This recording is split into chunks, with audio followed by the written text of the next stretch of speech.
At 11:51 p.m., my phone lit up the way truth does, sharp, merciless. A message from my mother: "We've agreed you're no longer part of the family. Don't come to any gatherings. No call, no hesitation, just a digital exile." Seconds later, my sister hearted the message like betrayal was a team sport.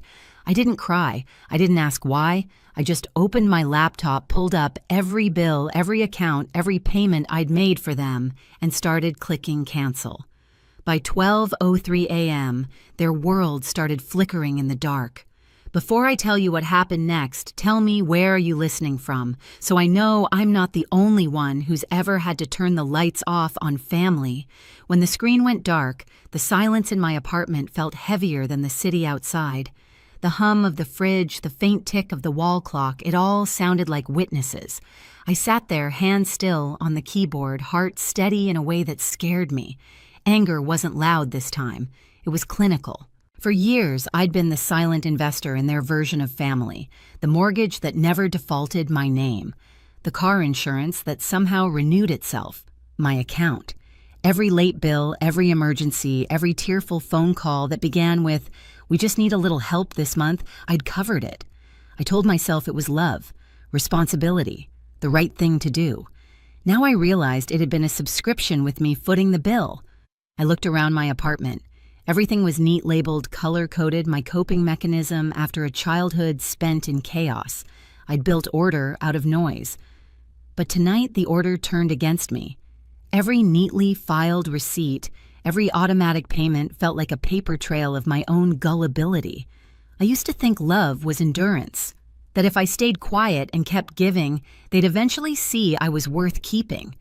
My mother had raised me on guilt like it was a family recipe, small portions served often. My sister Kayla was the golden child, loud, charming, allergic to consequences. Dad, he'd learned to survive by staying out of the blast radius. I'd learned to survive by making sure there wasn't one. I remember the first time I paid their property tax. They were on the edge of foreclosure, voices cracking over the phone. I was 26, barely paying my own rent, but I wired the money without hesitation. Mom called me her guardian angel. I believed her. Then came the utilities, the car, Kayla's college tuition, $18,000 a year, 3 years straight. Funny how angels always end up footing the bill in hell. I rubbed my eyes trying to summon regret, but there was only clarity. This wasn't a breakdown, it was a balance sheet. I wasn't losing a family. I was collecting evidence. The last time I'd seen them in person was at a Sunday dinner 6 months ago. Mom had corrected my posture in front of everyone. Kayla had bragged about her upcoming business trip that I knew was a week at a beach resort. Dad had made a joke about how I was too serious to keep a man. I'd smiled past the mashed potatoes and swallowed the truth. That dinner table had been a courtroom. I just hadn't realized I was on trial. Now, sitting in the quiet glow of my laptop, I opened a new spreadsheet. Date, amount, reason, proof. My fingers moved like they already knew the path. One column at a time, I was reclaiming years of unpaid respect. Outside, the city lights blinked through my window like Morse code. Somewhere out there, my family was sleeping soundly, believing I'd finally accepted my exile. They had no idea I was just getting started. By morning, my phone was a museum of missed calls. Dad, Mom, Kayla, each name glowing like a relic of something that used to matter. I didn't answer a single one. The silence between us had weight now, it was proof. The first message that came through wasn't even from my mother. It was from Kayla. "You're overreacting." Mom didn't mean it that way. Can we just talk? Talk. As if the word hadn't been poisoned years ago.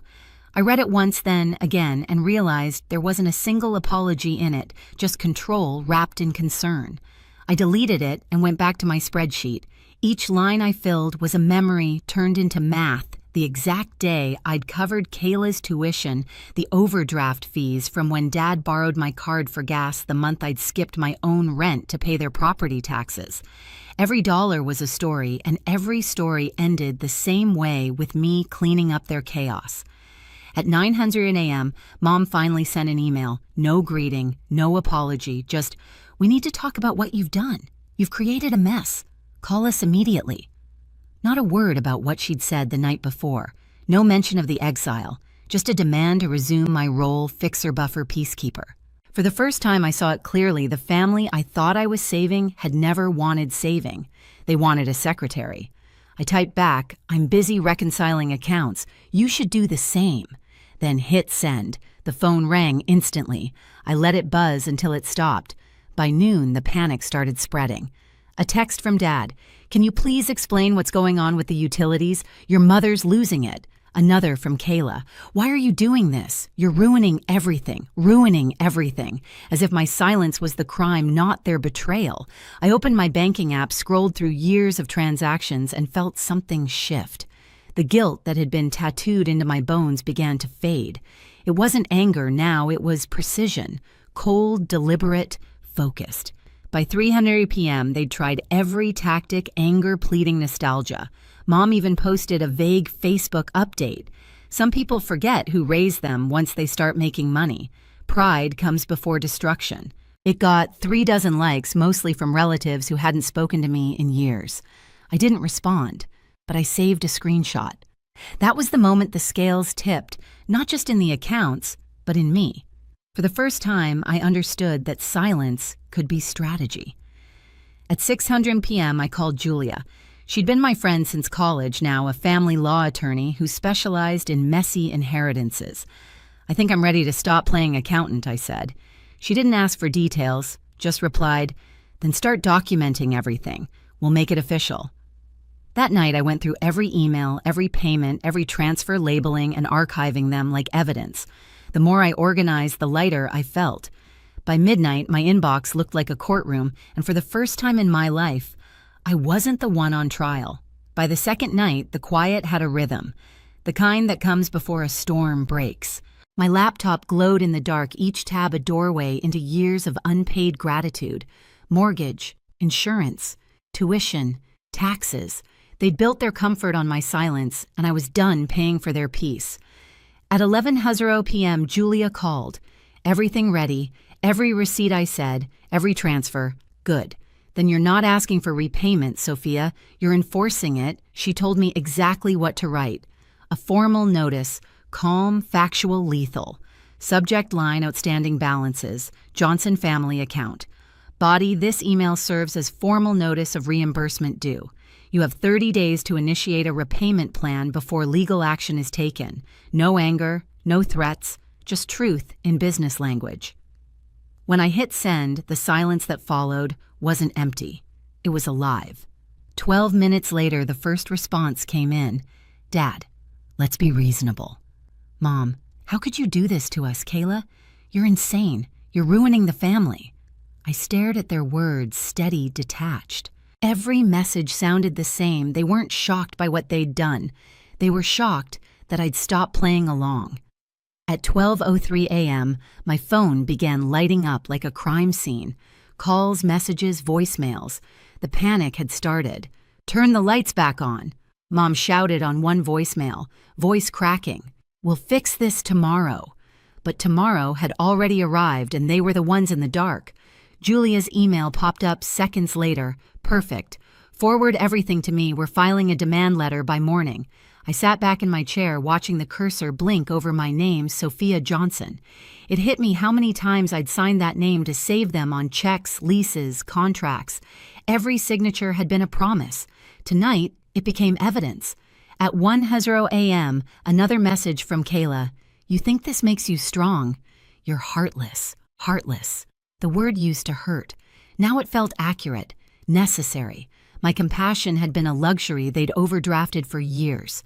I poured water into a glass, my hands steady for the first time in months. This wasn't revenge. It was accounting. Before logging off, I opened one last tab, the property deed. Their house, the one they bragged about finally owning, was still under my name.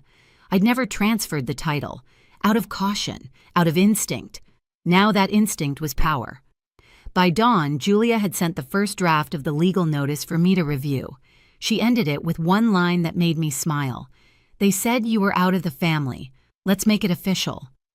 Outside, the streetlights flickered off as morning broke. Inside, my laptop glowed with a different kind of sunrise, the kind made of fax numbers and quiet retribution.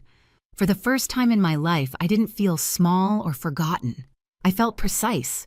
The morning the letters went out, the world looked normal. Coffee shops opening, traffic humming, sunlight crawling up the blinds, but inside my apartment it felt like waiting for a verdict. Julia had sent the demand package to each of them by certified mail and email, every receipt, every dollar, every signature attached. At 9:12 a.m., my phone buzzed. Dad. He never called first. Sweetheart, he began, that rehearsed softness coding every syllable. This is getting out of hand. Let's keep this private. I let the silence stretch until he faltered. It's already private, I said. It's just finally documented. He inhaled sharply. You're making your mother sick. No, I said, voice steady. She made herself sick. I just stopped paying for the medicine. Click. By noon, Mom's post hit Facebook, a wall of self-pity wrapped in scripture. We raised her with love, and now she's turned against her own family for money. Pride comes before destruction. Underneath, Aunt Gina commented, first, disgusting behavior. I'd be ashamed. Then, for the first time in years, other names appeared. Cousins, uncles, people I barely spoke to. Wait, didn't she cover your house after foreclosure? Isn't that the tuition girl? The thread split open. Their story cracked. At 1:46 p.m., an email arrived from Julia, subject additional discovery. Attached was a PDF, screenshots, bank records, dates. Julia's note read, confirming inheritance withdrawal $40,000. Signature mismatch. Forgery likely. I read it 3 times. The remodel, the new kitchen. The timeline aligned perfectly. My mother hadn't just drained my bank account, she'd stolen my grandmother's trust fund and signed my name to do it. By evening, Julia had already filed an injunction. The court froze their assets before dinner. That night, my parents tried every channel, emails, texts, voicemails, all looping the same refrain. It was a misunderstanding. We'll pay you back. Don't ruin the family. The irony made me laugh out loud. At 8:32 p.m., the buzzer rang. Through the peephole, my mother, eyes red, clutching an envelope. Sophia, she whispered, please, we're losing everything. Do something for your sister. For Kayla, I asked. Her lips trembled. She's still your sister. I opened the door just enough to hand her the paper already waiting on my table. A copy of the eviction notice Julia had filed that morning. You'll get the official copy in 7 days, I said. Her face drained of color. You wouldn't. I already did. She stared at me, searching for the old version of her daughter, the one who fixed, forgave, funded. That version was gone. Goodbye, Mom, I said and closed the door. I didn't watch her leave. I just stood in the quiet, breathing, in the end of an era. By the next afternoon, chaos unfolded like clockwork. The utilities disconnected. The mortgage notice hit their inbox. Julia forwarded confirmation title, secured eviction, approved, probate court notified. Then came the storm online. Another post from Mom, she's suing her parents. We're heartbroken. This time the replies weren't sympathy. Aunt Meredith, quiet, factual, typed one line. You mean the mistake where you forged her signature? The thread went dead. Hours later, my phone buzzed again. Unknown number, New York area code. This is Amy Patel from the Patterson and Low Probate Office, the voice said. We're handling your late grandmother's estate. We found discrepancies in the beneficiary list. I gripped the counter. Discrepancies, yes, Ms. Johnson. It appears your name was crossed out and replaced. The signature doesn't match. The remodel, the marble counters, every puzzle piece slid into place. Thank you, I said. Please send everything to my attorney. By midnight, Julia confirmed the filing inheritance fraud. Another freeze, another layer of truth. In the following days, the story spread quietly through the family. One by one, relatives reached out, cousins I hadn't heard from in years. They borrowed from us, too. They never paid anyone back. You're not crazy, Sophia. Every message was a small rescue boat in a flood I'd been drowning in for years. When the official court notice arrived, Julia called. They'll try to contact you again, she warned. Don't engage, even if they apologize. She paused. Especially if they apologize. The next morning, my inbox exploded again. Mom's new tactic was remorse. We forgive you. Please forgive us. Forgiveness as leverage. The oldest trick. I forwarded the email to Julia and archived the thread. By the end of the week, the house was no longer theirs. The deed, still under my name, sold within days. Julia wired the proceeds to my account. Watching the confirmation line appear felt nothing like revenge. It felt like balance. Kayla tried once more, a final text, "You won." I typed back, "No one wins when family becomes debt," then muted her number for good. That night, the city outside flickered steady, indifferent. I sat by the window, the same one that had once reflected every sleepless night I spent saving them.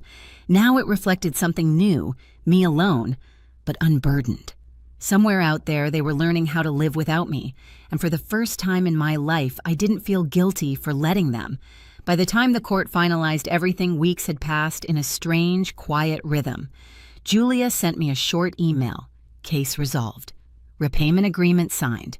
Probate reversed. You're clear. Clear. The word felt foreign. Their accounts were frozen, their house sold, their debts legally tied to their own names for once. The silence that used to haunt me had turned into peace. I no longer woke to emergency calls or just one more favor. My mornings were mine again. I bought a small apartment downtown. Nothing grand, just clean walls, sunlight, and no ghosts. Evan helped me move in. He didn't say much, just handed me a cup of coffee and smiled like he understood what freedom tasted like. The first night there, I opened my old spreadsheet, the one where I'd once tracked every dollar I'd spent on them. I stared at the numbers for a long time, then hit delete. Watching it vanish didn't feel like loss. It felt like release.